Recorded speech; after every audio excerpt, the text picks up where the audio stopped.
Okay, so what's your question? So, Branford, how did you feel about performing last night at celebration at Community Presbyterian Church? So, Gloria, I felt very fine about that. Did you enjoy the crowd? Was it a different crowd than you're used to, or are we like the typical crowd? Well, 30 years in, we've had all types of crowds. This is the crowd that says,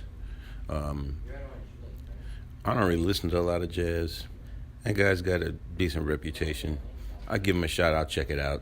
Mm-hmm. Not a football fan, so I'll come over here and see what's happening. And those are the crowds I like. We like music, but we really like stories. So it would really be great if you told a few stories before every song. And I said, nah, we're not going to do that because each song is a story. And I think a lot of times bands come here, and the thing that people who are huge jazz fans, meaning the players, don't understand is that if the only thing you are focused on is playing your great solo, by the third song, all that stuff sounds the same. But we don't operate like that. Each song has a different color, a different characteristic, a different tempo. There's all these things we can do to sustain the audience's interest. It's interesting because I was talking to Robbie and Rod this morning, and Robbie said something about, pushing the art form. Yeah. And that's something that Paul Collins, that was there with us all day, he's like, no, it's about, he basically says the same thing. It's like getting our audience, he'll never bring in like an Elvis impersonator or what's popular. Right. It's like he brings in what's great. Right. Well, that's nice of him to think of us as that. That's cool. Oh, talent. That's cool, but we just I understand that most people that go to concerts hear music with their eyes, which is why the operative word in American conversation is I'm going to see you tonight, not to hear you tonight. In Germany, it's different. They say I'm looking forward to hearing you, even in English, which is their second language or third language. But in the States, like the English were, if you study the history of classical music, there weren't any English composers of note till the 20th century. The most famous English composer was a German named Handel. And when he was protesting to the royal court about their inability to appreciate the music orally, they just sent him home. Really? Yeah, they don't. Handel's two most famous pieces were pieces that were designed to be ignored. Handel's Water Music was the background music for the Queen and her entourage as they were crossing the Thames. Well, it was recreation then to ride in a boat around the Thames. She wanted music in the background, and the fireworks was for a royal wedding, so the music would be playing while fireworks were going off. So both of these pieces of music were basically background music, and England is kind of, music is a secondary issue, words are a primary issue, and we are the satellite of England. How did jazz come to be then? New Orleans is colonized by the French and the Spanish and Africans and Indians. And there was this whole thing. Mix the jazz? Instrumental music, of course. Yeah, you had all of these different sounds coming together. Was jazz born here? In New Orleans, yeah. But it's the combination of you had rhythms coming from there were places in Africa where they would capture the slaves, and specific places would go to specific places. So the Nigerian slaves went to Jamaica, and a lot of the Yoruba traditions, and they went to Cuba, and a lot of the Yoruba traditions exist. This Cuban religion, Santeria, is essentially Yoruba. It's a Yoruba religious ceremony infused with Catholicism. And during the slave trade, New Orleans was the central point of entry. So you had slaves coming from Jamaica, slaves coming from Cuba, slaves coming from Africa, bringing all of those rhythms and sounds and styles along with them. Things that were developing in all parts of the New World started to come to New Orleans. But New Orleans, you've got lots of different jazz. I mean, there's just jazz. No, when Rebirth performed, that's not really jazz. Oh, it's not. No, it's just instrumental music. I mean, they play pop tunes, kind of. It's like instrumental. The beat is. Right. They're brass bands. They call them. Oh, okay. They can call them whatever they want to call them. Okay. It's. I'm not really interested in. Okay. You know what I'm saying. I'm a learner. Like, I'm a learner. I don't know. This is. I mean. I've had many. One of the one of the characteristics of my friends who are less intellectually endowed is that they always stress about how smart they are. One of the things about my friends who are less funny, they say their humor is their strongest point. I don't know why people do that, but it doesn't matter what they say. It's clear they're not funny. Okay. You know what I mean? So I get it. Yeah. Oh, that's interesting. Yeah. So there's only one type of jazz. No, it comes from a certain root. I mean, those guys don't have a jazz vocabulary. They have a funk vocabulary. Okay. And I like them. They're great guys. Okay. I like that band a lot. I'm learning. I like that band a lot. Sorry. Oh, it's not nothing to it. It's not offensive. So even last night you were performing, the easy jazz? No. And no? It wasn't. Some of it, well, we can play songs that have really strange melodies that are uncomfortable to people's ears, and we can play in a style that is really aggressive. And basically, our songs are melody-centric. We believe in pretty melodies, even in the fast songs. They should have melodies that people can hold on to. But they're all rooted in the same Traditions, history. yeah. Okay. The same sounds, the same traditions. Do you teach? Yes. Okay. Through master classes, or do you? No, I have individual studies. I mean, there's instrumental lessons and then there's music lessons. Music lessons are different. They're more philosophical. What do you mean? I mean, music is the reason music is good for students. They make this really weird thing. They always say, well, music students are always good in math. But what music students are always good in is abstraction, because the higher levels of math are abstract. When you start getting into quantum physics, you start getting into quantum mechanics. When you start talking about density in Jupiter, when density, it has a gas ball with no landmass, it's hard for people to conceptualize those things. But if you think about the idea of playing in time, what is time? It's an abstraction. Playing in tune, it's an abstraction. There is no physical property of hearing whether a note is in tune or not in tune. You have to develop a sensibility that is beyond the concrete. So that's kind of what when I'm teaching music. To me, great musicians are great thinkers, not just great players. So what we do when we play is we react to what we hear from each other. And other musicians tend to lay out their solo in their practice room and simply just regurgitate what they practice, regardless of the other people. A lot of our solos and our performance, we are constantly providing input from all four people. You could tell that last night. Yeah, and that's an abstract concept. That's not a physical. It's something you have to learn how to do.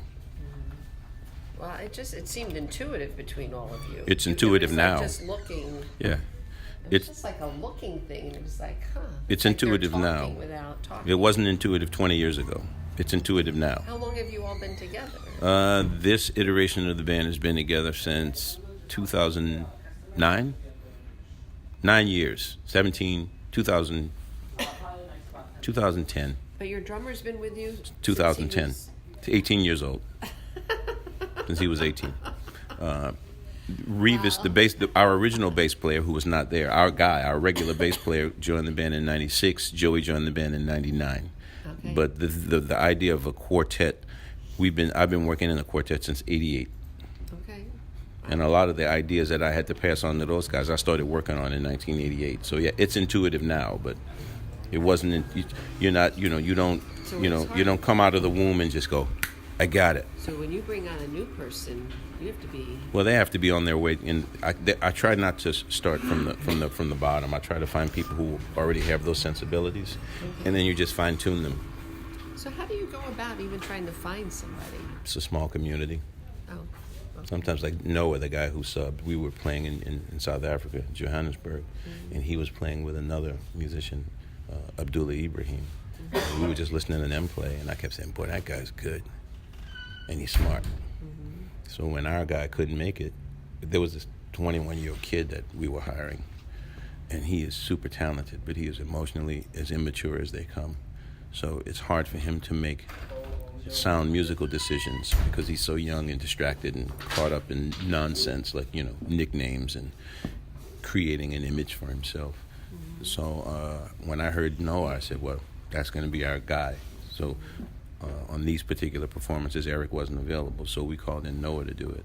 All right. That's why sometimes I turned around and was talking to him. Right. It wasn't about a note. It was about an idea about how to approach a song. Okay. Like he couldn't figure out how to approach it, so I had to explain to him. Like, Yeah, you could tell there was a different. I mean, you and the piano player and you and the drummer. Right. And the piano player and the drummer, it's like Right. they were all synced. mm-hmm.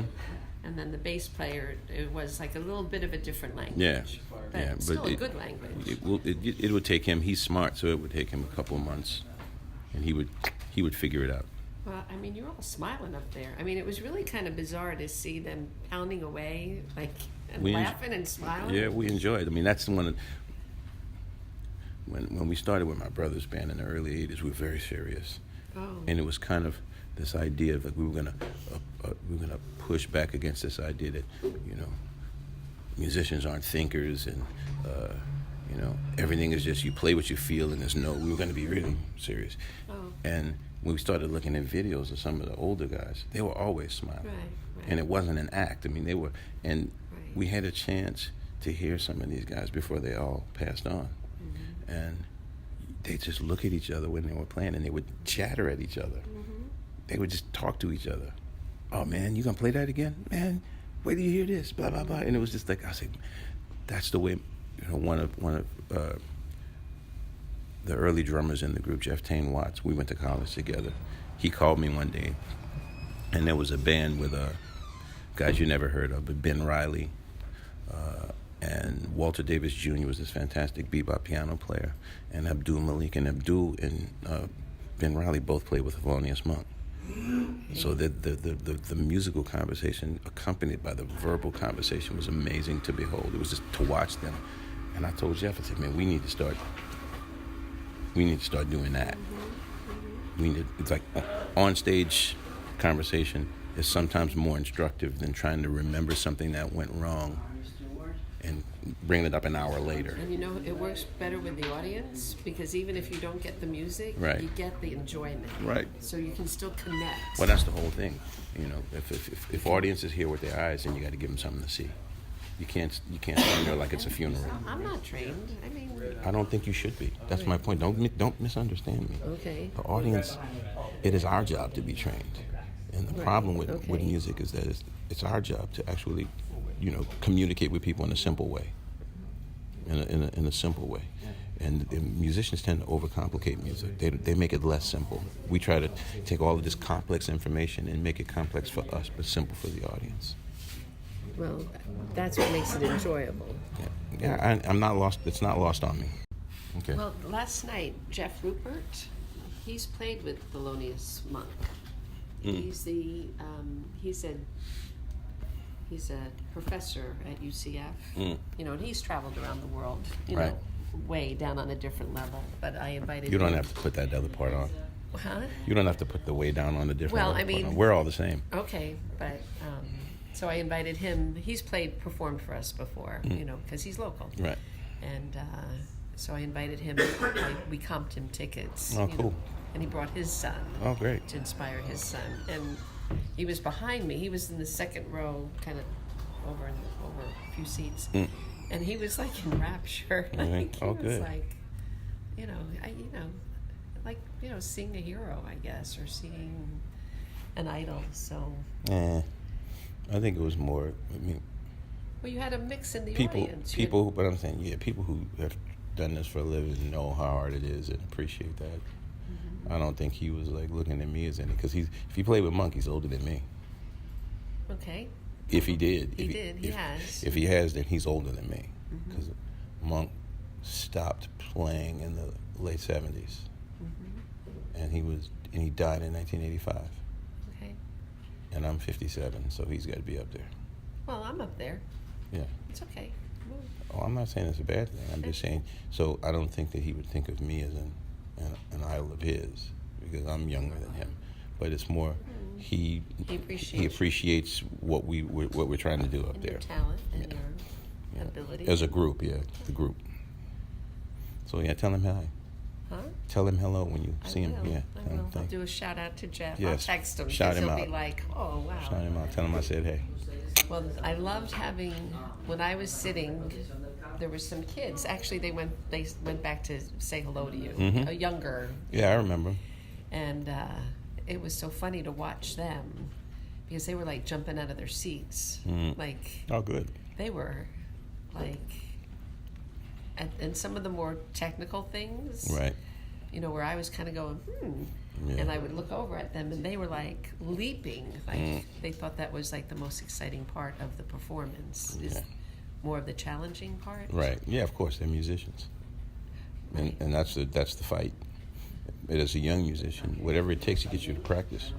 But there's a point when you start getting into your mid and late 20s where you have to, this is where you have to develop a sort of intuition. See, because the thing about intuition is tricky. It's like when in our country, when we think of intuition, we think that it's some kind of innate reality that you're born with, and it's not. I mean, you know, intuition comes through a decade of cognition. You know. Really? If you think about it, Walter Isaacson wrote a book on Einstein. And one of the things that he stressed in the book, which is actually quite brilliant, is that people like to talk about Einstein and say that he invented the theory of relativity, when he really did not. He discovered it. Because he didn't invent new data. Right. Everything he figured out was in old data. So what's really genius about him is that he was the one who could see all the things in the data that everyone else missed. Right. That's through extensive cognition, he was able to intuit something that all the other geniuses missed. That's all music really is, except instead of seeing it, you hear it. You have thousands of millions of sounds, and you listen to all of these sounds. And the difference is that oftentimes people who want to be, in a rock and roll band, they listen to rock and roll. People who want to be in an R&B band listen to R&B. People who want to be in a pop band listen to pop music. People who want to listen to jazz listen to jazz. So they're listening to a certain amount of sounds that exist in that box. But if you listen to R&B and pop music and jazz music and classical music and music from Azerbaijan and music from China, Chinese opera, classical music, opera, Baroque music, you have more sounds at your disposal. So you hear music in a way that's very different from the people that there's a regiment that you learn. Were you trained classically? Yeah, at first. And for my first 7 years, I played clarinet.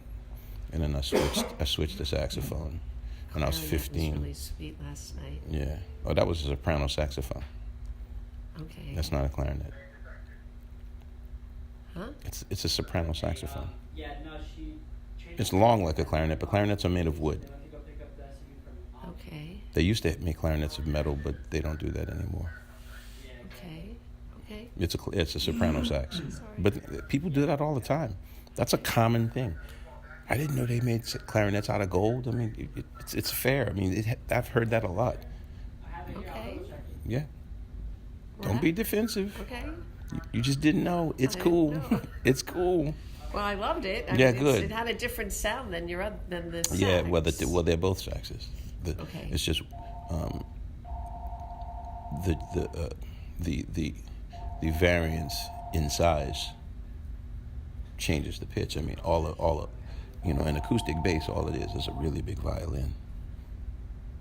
They're built exactly the same way. They're the same thing. They have two F holes. That's true. So as the instrument grows, the pitch lowers. The larger the body, the lower the sound. The smaller the body, the higher the sound. Oh, even with the sax. So the soprano saxophone is a smaller saxophone. And there's one called the sopranino that's even smaller than that, so the pitch is higher. Huh. Well, it was a sweet sound. Yes, thank you. Thank you. But I love the sax too, but I particularly enjoyed The tenor soprano. sax.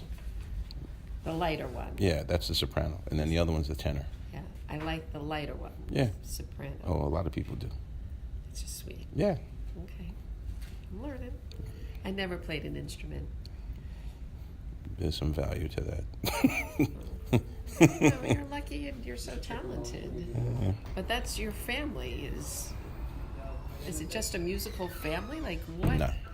I think I benefited greatly from growing up in a musical city. I think, for instance, in One of my kids plays, and she's probably not going to play professionally. And none of Winton's kids play. None of Ellis's kids play. Really? None of Delphio's kids play. Where do you live? I live in North Carolina.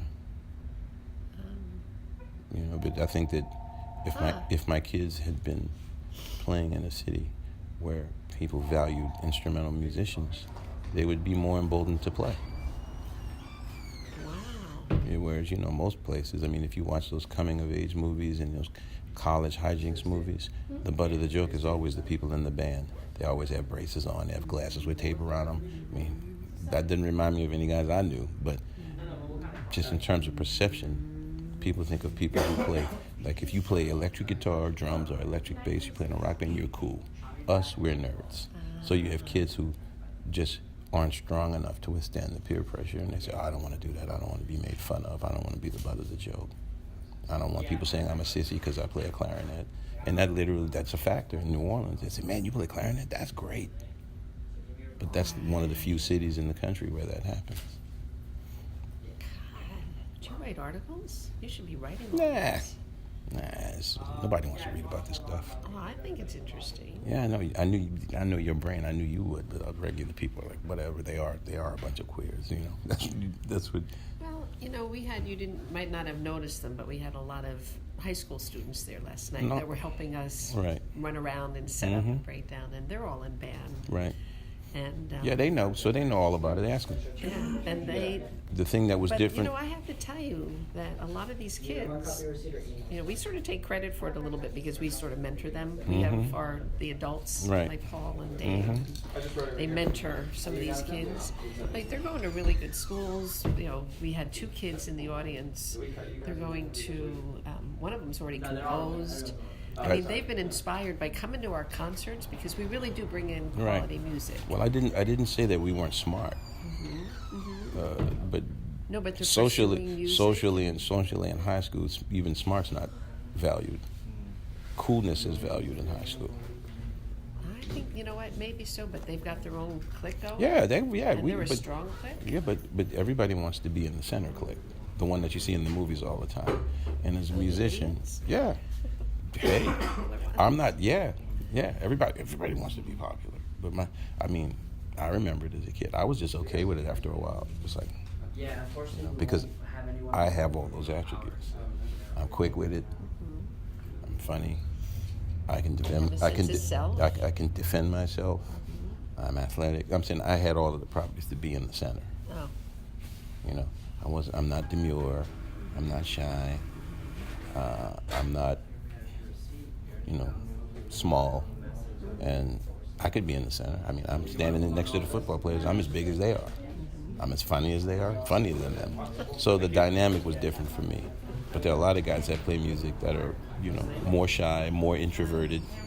So, the center people pick on those people as being, because that's, you have a lot of the people in the center, like you said, they're not making very great grades, so they have to go to extraordinary lengths to feel good about themselves, and it's always at the expense of other people. And it's funny to watch that, that kind of cult of personality like resurface in the last couple of years, where we're going to feel good about ourselves by belittling other people. We're back in that place again. But it'll pass, because it ultimately fails. Right. And actually, it's all good, because you need to have the bubbles in order. Well, you need to have the peaks and the valleys. Right. And we're in a valley, and we will rise from the valley. And there's no doubt about it. Historically, we always have. But this isn't the first one. It's not going to be the last one. No, I honestly think it's a good thing, because you have to test people's comfort level. No, it's just, people need to. There were people who thought that, post 2008, that the country was in a different place. And I'm saying, no, what are you talking about? And now we don't have to have that delusionary discussion. Yeah, but things like, what happens with women, that is because of what happened. No doubt. It's a reaction. No doubt. So I think that's a good thing. But I think it's always good when we see who we are.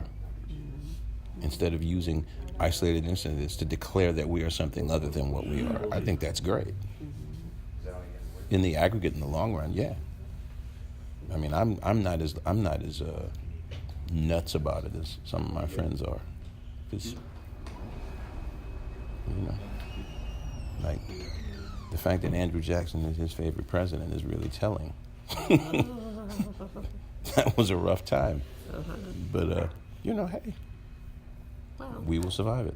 it's interesting to get the young people's. It's my daughter's generation that's going to make. The I know. difference. That's what I was telling you earlier. Right. So I'm They're in the center. right.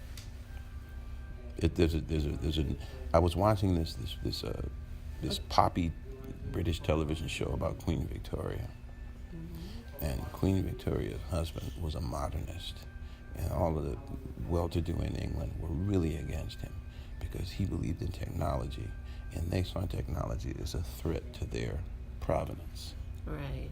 So they were really Right. this show is really, really good in a lot of ways because they delve into the personal lives of some of the servants, Right. and this was one of the most amazing scenes. They had a scene where because the abolitionist movement was kicking in England at the turn of the 19th century. And they brought over to England an escaped slave to talk to these people. And they said, well, you're going to meet the Queen. And he says, well, what am I supposed to do? He says, well, you have to bow, and you say, Your Royal Highness. He says, well, what do I say after that? He says, well, after that, you should only speak to the royals if they speak to you first. And he says, well, that I understand very well. Oh. And I went to put the parallel between the two, where suddenly it was almost like they're making this show about the royals, but they're also saying, think about the folly of this. Think about the folly of British citizens bowing down to a person where they're most of them are from Germany anyway. It's like, what were we thinking? And it's really well done. It was really, and I saw it and I said, yes. But the way they talk about like the prince was telling his wife, oh, why do they hate you so much? He said, because we knew. We're young. They don't like this because we represent the end of them. And I'm like, wow, that's really a good, timely thing to watch. You know what's interesting, too, about that whole royal, like we have more freedoms than a lot of people that are Now, yeah. raised, well, always. No, back then, but they were ruling countries. They were ruling countries, but it's from a woman's perspective. If they were born into royalty or a royal family, their lives were very narrow. Yes, true. There was they had no freedoms. They had to act a certain way. I mean, But the maidservant had more freedom. Well, in a way, but the maidservant was not allowed to go to school.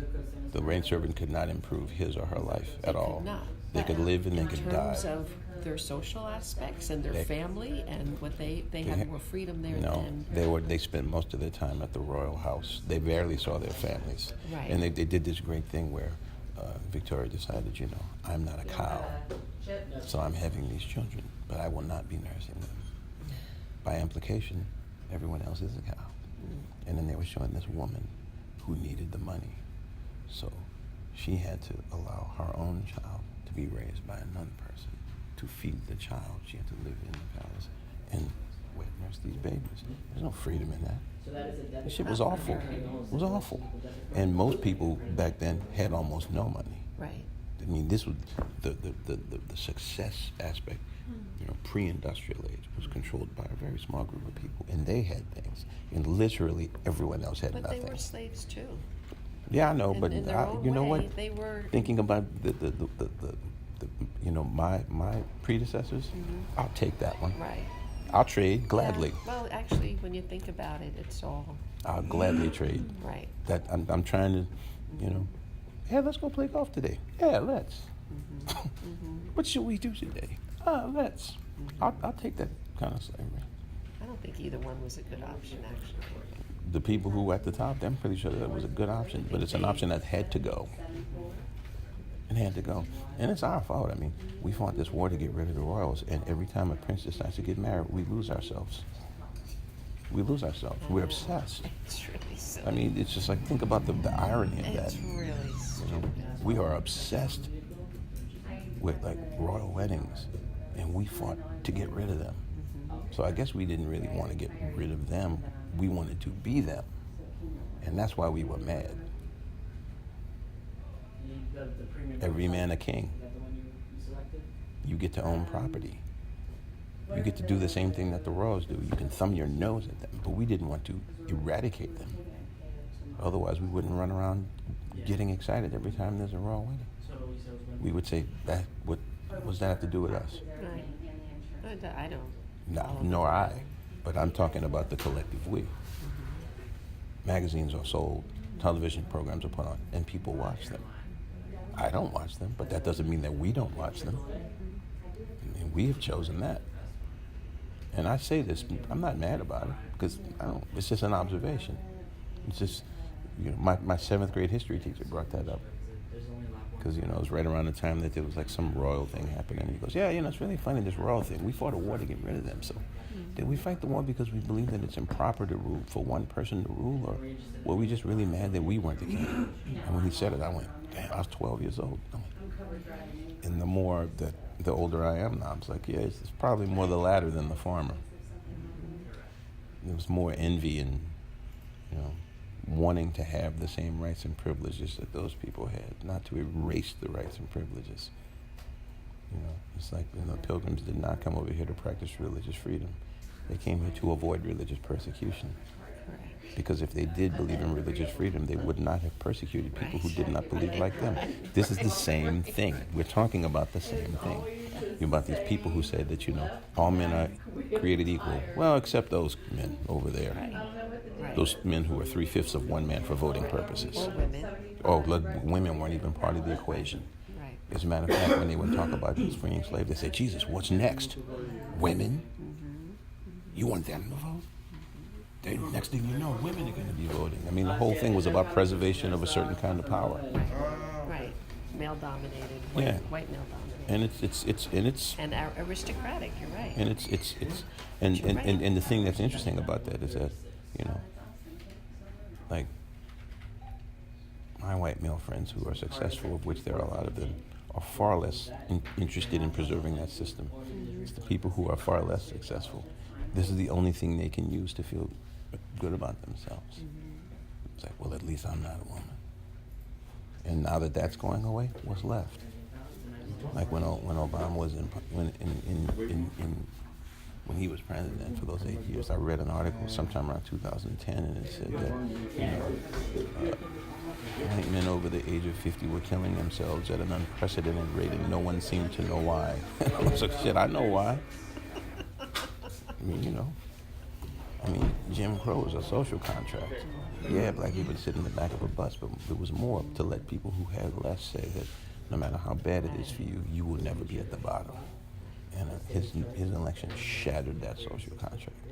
And that's why there's this heated rhetoric and this anger. There was a belief that the world would be a certain way for their entire lives. And now in the sunset of their lives, they have to look up and they have to deal with this new world where they are not at the top. So then it becomes John Calhoun's proclamation in 1850, whatever it was. Would you have it that, they be the masters and we the slaves? Because this isn't about actuality, it's about perception. How does it feel? Not how it actually is. I mean, how people feel supersedes everything.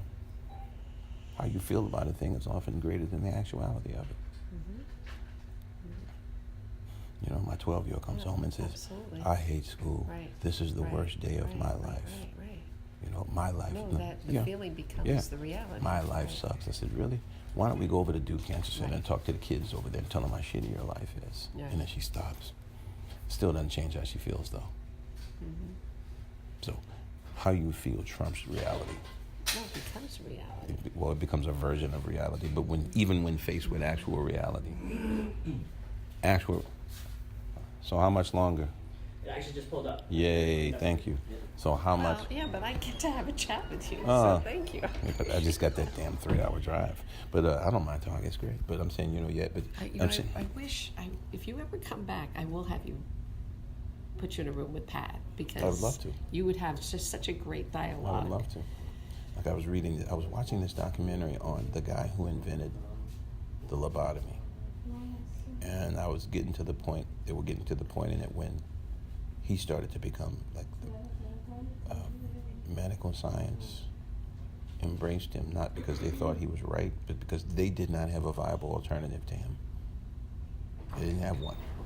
It was like, you got this crazy guy sticking ice picks in people's eyes and wiggling around the frontal cortex, or you got nothing. So once they invented in the late 50s the pill, the antidepressant pill, then they all turned on him and said, this is a barbaric practice and it has to go. And he fought against it. And then they were talking to a doctor, and the doctor says, the thing about the enthusiast is that the enthusiast is always resistant to any sort of data or evidence that would make them less enthusiastic. And they will go out of their way to latch on to things that support their point of view. Right. And so that's what he started to do. Like the fact that people were dying, the fact that people's lives weren't improved. He didn't want to hear that. He didn't want to hear it. He wanted to hear what he wanted to hear. Right. People do this all the time. But we do that still. And the media does it. The press does it. I don't know about the press doing it. Individuals, they all find... Individuals do it. They find the data that they need to... Well, that's different. That's to make money. Well, I I think to prove their point, too. No, they're trying to make money. I was in the show business. I worked for NBC.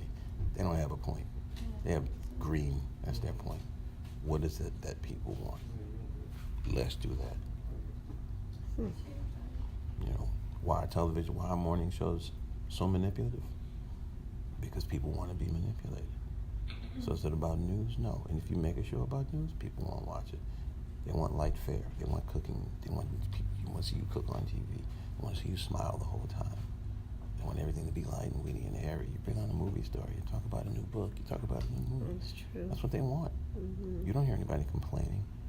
You know, and when friends of mine say things like, oh, you know, people really do want hard news. I said, there's hard news on PBS every night. Right. Who watches? Right. Besides nobody. Right. No, you're right. They don't want to watch that. First of all, they want to hear something that is emotionally gratifying to them. People will always lean towards things, or in politics, they will always lean toward things that make them feel good about their predisposition. You know? If you believe the country's being robbed and people are taking away this, you're going to gravitate to the articles that say that. And if you have an article that says, well, that's not really true, they say, what do you know? That's fake news. Because, you know, elections are about feelings. Right. And I try to tell that to my liberal friends. It's like, we're talking about how people feel, and you keep talking about data. This is not going to work. Right. It never works. Right. It only works in university or in a think tank. This is the same thing with music. Music has to feel a certain way. People don't give a shit about how complicated it is. They don't count like that. They don't care. I mean, you take a song like Take 5. Take 5 was an odd meter, but it didn't feel like it was an odd meter, so nobody thought it was. It wasn't an odd what? Meter. Oh. Standard meter is 4/4. Okay. Most of the songs you like go that's 4/4. Okay. So Take 5 goes 1, 2, 3, 4, 5, ding, ding, ding, ding, ding, ding, ding. But the way they played it, it didn't feel like it was odd. It felt regular. People loved it. Okay. So you have musicians trying to make complicated music, and they're mad at audiences for not liking it, as though there was a time when audiences actually did. They never did. But the challenge to playing these odd meter things is that you have to write it in a way that it's organic, so it just sounds like it's a regular piece. Nobody notices that it's odd. But since most of the stuff that they're writing is deliberately odd, it never sounds organic. It sounds clinical. And by sounding clinical, it sounds cynical. Uh-huh. And you're basically saying, in order for you to appreciate this, you have to have a music degree. Well, you shouldn't brag about that. You're basically setting out the template for not having jobs. It's not the audience's job to be educated. It is the audience's job to like it or not like it, period. It is your job as the educated person to communicate and articulate a vision. You don't have to like it, you just appreciate it. But you can't appreciate it if the requirement is that you know. If you have people talking about songs and saying, oh, this song is a reconciliation of the Pythagorean theorem against the 11/8 time form. You're like, what? The song should be, should be about a dog. It should be about a house. It should be about death or life or happiness or something. And you have these guys talking. You tell them, well, what's your song about? And they start talking about structure. And you wonder why people don't like it? I get what you're saying. It should be about a thing. And it's not. Which means that it's not about anything. It's just a think tank. Right. You're sitting there, Right. working on all this complicated shit to impress your friends. Right. So then, what I Right. call it to my students is, there's the inside conversation and the outside conversation. The outside conversation when you're talking to people on the outside. But most jazz musicians are only talking to other jazz musicians in their words and in their deeds. They're more impressed when musicians go, man, that was amazing. And that's just not how my brain works. That's not where I'm at. Yeah. I've had musicians like that song we played, Sunny Side of the Street. They say, yeah, man, why do you play that stuff, man? It's just corny. I said, did you hear that applause? That's why we play it. That's why we play it. Well, it's a balance. It's knowing your audience. But to them, they don't have a balance. They hate audiences. They want to literally stand on the stage, and they stand like that, and they say, I'm ready for you to bow to me now. You can see it in their body language. I'm a genius and you're a moron. I don't even know why I'm here. Where's my check? And people vote with their feet. I think, you had a very appreciative audience I last know, night. and we appreciated them. I mean, But if I'd been on stage like this, yeah, thank you, yeah, man, we just gonna play this stuff for you, they wouldn't have appreciated again, that at all. We appreciated because we saw the interaction, we saw the humor up there, Yeah. we saw the talent. Yeah. So even if we didn't understand what was happening, Well, you can't see the talent, you can hear the talent. we heard the talent. Ah, see? I heard the talent. See? You know what? But I'm going to disagree with you because we did see the talent. How do you see it? Because, like when Joey's playing the piano, and he's so passionate about it. It's the way he looks. It's the way his body language. It's the way his movement is. Even it's the way he relaxes. Yeah, well, Kenny G has that same look when he plays, but he's not talented. Who? Kenny G. He looks passionate. He looks all these things. Oh. Looks can be Never seen him deceiving. before. Yeah, looks can be deceiving. I know a lot of guys. Like there's a guy named Everett Harp, great friend of mine. He's a saxophone player, but he's more like a smooth jazz commercial kind of sax player. When I was on Leno's show, I'd bring him in to play. And then the people on the show would say, how come you can't play like that guy? I said, what do you mean? I said, I play my way. No, but when he plays, he's really into it. So they can't hear whether you're into it. When he plays, he's like, Right. and he's a really great player. But their appreciation of him was completely based on how he looks when he plays. Mm-hmm. So if you play the music... But that is part of it. No. That's part of show business. It's not part of music. It's not part of music. Because the trap of that is that you can be playing utter nonsense, and if you look good at it, they'll say you're playing your ass off. And that happens a lot anyway. Huh. That happens a lot. Because you're hearing with your eyes. Man, that guy's really into it. Doesn't mean that it's good because he's into it. It just means that he's into it. And I know a lot of musicians who can't play very well, and they're totally into it. Yeah, it's not too bad. I'll Yeah, but enjoy you it. still need, like, you all still had some charisma. Yeah, we have. Yeah, we do that. Well, I don't hire uncharismatic people. I know there are piles of them. I don't consistently hire uncharismatic people because they're a drain. They So bring that's everything part of down. what you see with the charism. I'm not charisma. The charism. Charisma. But that is part of... I agree, but that's not the talent. That's just... I know musicians who are very talented and do not have that. Mm-hmm. They don't. Mm-hmm. They don't have it.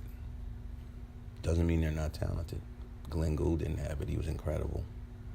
He was the strangest man in the universe, but those records are ridiculous. They're some of the most amazing piano playing ever. It's like that's the problem with the seeing and hearing thing. Well, but you have to... Most people are like me. I know. That's our world. That's me. That's our world. I'm not asking you to change.